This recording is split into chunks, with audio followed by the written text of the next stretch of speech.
አሜሪካ መቼ ይኬዳል? በህልም ተኝተህ አሽ መውጫ አያጣም። ምንና ምን መውጫ አያጣም? ምንና ጭስና ምን ጭስና ፈስ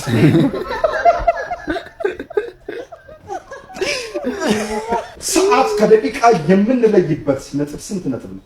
60 ያቀው ሰምተኛ እስቲ አንዴ ሰዓት ከደቂቃ የምንለይበት ነጥብ ስንት ነጥብ ነው? 5 2 ነው። ማሂ የጀጎል ግንብ የት ይገኛል? እኔ ግን እዚህ ፕሮግራሙን የሚቀሩ ሰዎች ፈታ ነው የሚያደርጉኝ። የምር በቃ ሳልፈልግ ነው በቃ ፈታ የሚያደርጉኝ። ዛሬ ይሄው ውሃው ራሱ አልደረቀም። ሻወር ወስጄ ፓንት ለብስ ስር የሆነ ነገር ትዝ አለኝ። የኢትዮጵያውያን ስፔሻሊ ወንዶች የኢትዮጵያውያን ወንዶች የፓንት አለባበስ ሂደት ምን ይመስላል? አንድ ፓንት ለስንት ቀን ነው የምታገቡት? ለ10 ቀን፣ ለ15 ቀን፣ ለ20 ቀን እንደዚህ ሴቶች እንደዚህ ሲያወሩ ሰማለሁ። እኔ ያጋጥማል አይደለም ያጋጥማል። ነገር ግን አንድን ፓንት ደግመን እንዳንለብስ እኔ ዘዴ አለኝ። ስገዛ ከስተሜር ነው። ለምሳሌ ይሄ መንዴይ ብቻ ማድረገው ነው። መንዴይ ቲዩስዴይ ሚላለኝ ዌድnesday። ስለዚህ ይሄንን ሮብ ላይ አንስቼ ልክ ላደረገው መንዴይ ኦ ማይ ጋድ ይሄ ወደዛ ነው የምጠለው። ስለዚህ ሁላችንም ፓንታችን ላይ ስፔሻሊ አሰርተን መንዴይ፣ ቲዩስዴይ፣ ዌድnesday ብለን ጽፈን መሆን አለበት። መንዴይ ታደርጋለህ፣ ቱስዴይ ታደርጋለህ። አደጋግምም ካላንደሩ ላይ አያስፈልግም። በሱ ነው የምቆጥረው። ባጭሩ ምን አለፋ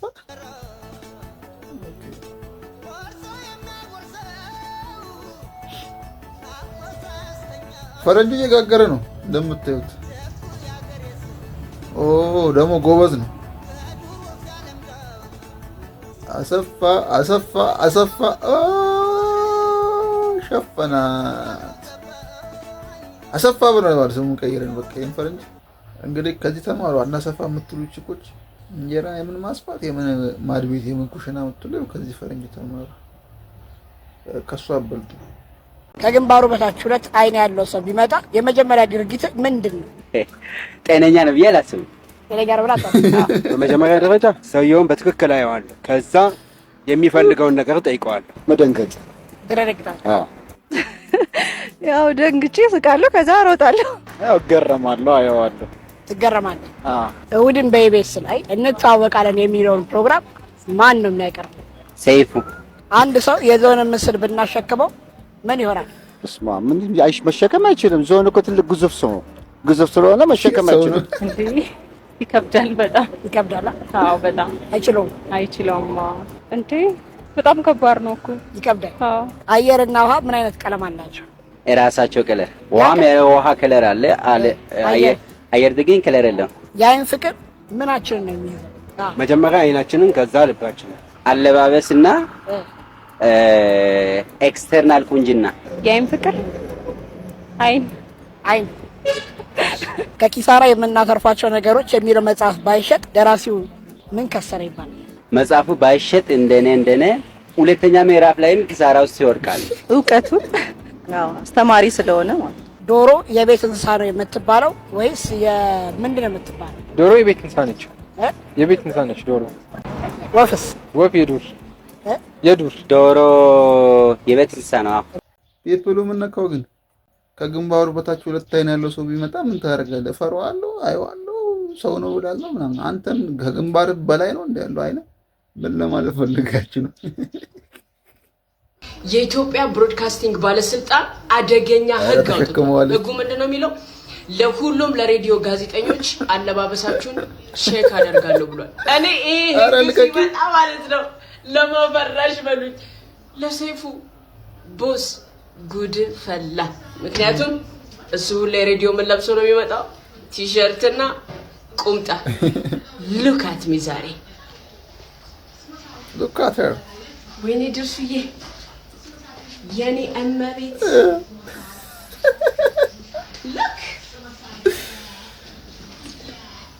ዛሬ ጭንቀት ቀብሩ ነው። ኢትዮጵያ 107.8 ላይ እንገናኝ።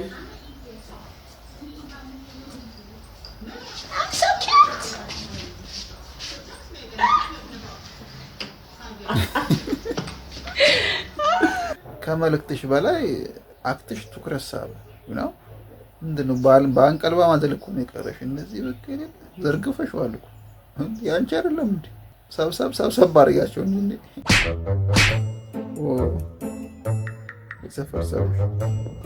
ሄሎ ልጄ። ሄሎ አባዬ። አረ በእናትህ በጊዜ ና ቶሎ። ይኸው ሰፈር ድብድብ አንዱን ቅርጭጭጭጭ እያረጉት ነው። በጊዜ ና። እሺ በጊዜ እመጣለሁ። ተደብዳቢ ነው እንዲለክ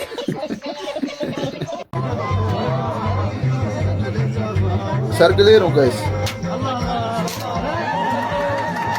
ትፈልጣለህ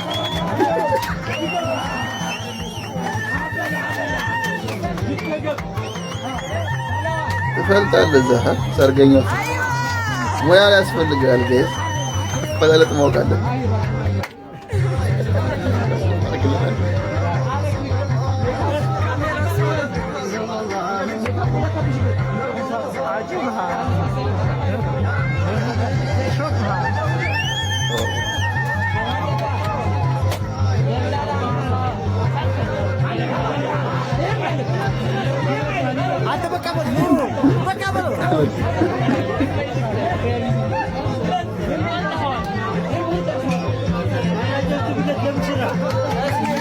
አለፈ ፈተናው ማለት ነው።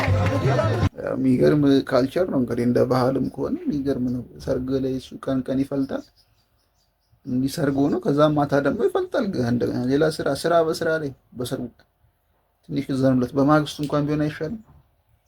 አሴት እያደረጋቸው አረ ማህበረሰባችን አረተው ዛሬ ይሄ 5 ጁስ አጠጣም ተብሎ 100,000 ብር እስቲ እናያለን። ቢስሚላህ እንላለን። መጀመሪያ ቢስሚላህ ጠጥቶ ግን ይጨርሰዋል ጋይስ። እንዴት ነው ስታዩት? ኧረ ዋጠው አንድ ሮቶ ነው ይሄን ከጨረሰ ሮቶ ነው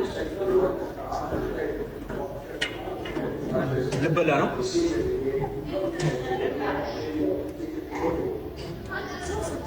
ሁለተኛውን ጠጣው።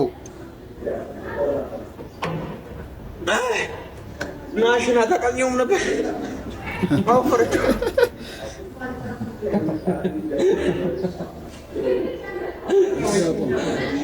ኧረ ጋይስ ሶስተኛውን እንዴ ጭጭ ያደረገው እኮ እዚህ ጋር መጥቷል። ልበላ ነው ተበላሽ።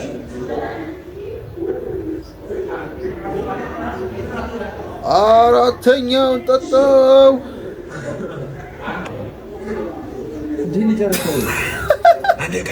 ሆዴ ግን ነፋኝ። ተዳከምኩ ማለት ነው። ወይኔ የመጨረሻው